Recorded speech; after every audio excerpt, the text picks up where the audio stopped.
الحمد لله و الصلاة و السلام علی رسول الله. ما برای اینجا نیستیم. ما انسانها در این زمین طور زندگی می کنیم گویا این که برای اینجا خلق شده باشیم و نمی خواهیم به این حقیقت پی ببریم که ما در یک ریل قرار داریم و این ریل از ایستگاه ها عبور می کند تا به منزل اصلی برسد و این دنیا از جمله یکی از ایستگاه های است و ما برای این خلق نشدهیم. ما یک تکت داریم که 3 قسمت دارد. قسمت اول که 9 ماه در بطن مادر سپری می کنیم. در قسمت دوم برای مدت در دنیا زندگی می کنیم و بعد می میریم.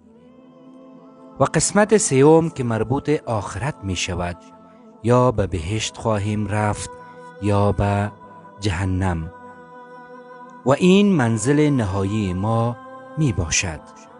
ما برای اینجا خلق نشده ایم. ما مسافر هستیم.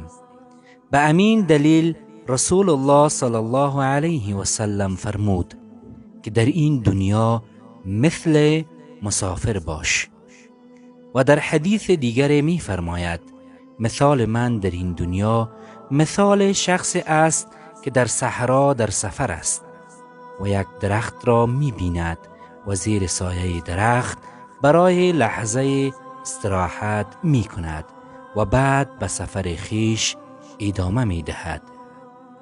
بلی حقیقت دنیا امین است. ما زیر این درخت لحظه سپری می کنیم و بالاخره به سفر خیش ادامه می دهیم.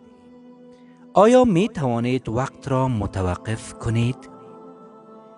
وقت آنقدر سریع می گذرد که هیچ چیز را نمی فهمیم.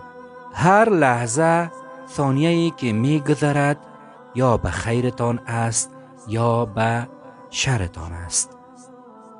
عزیزان گرامی، باید کوشش کنیم تا محبت این دنیا را از قلب خیش بیرون کنیم و تمرکز به آخرت داشته باشیم. به این واقعیت باید ایمان داشته باشیم که در این دنیا ماندنی نیستیم و روز خواهیم رفت و کوشش کنیم برای مرگ آمادگی داشته باشیم.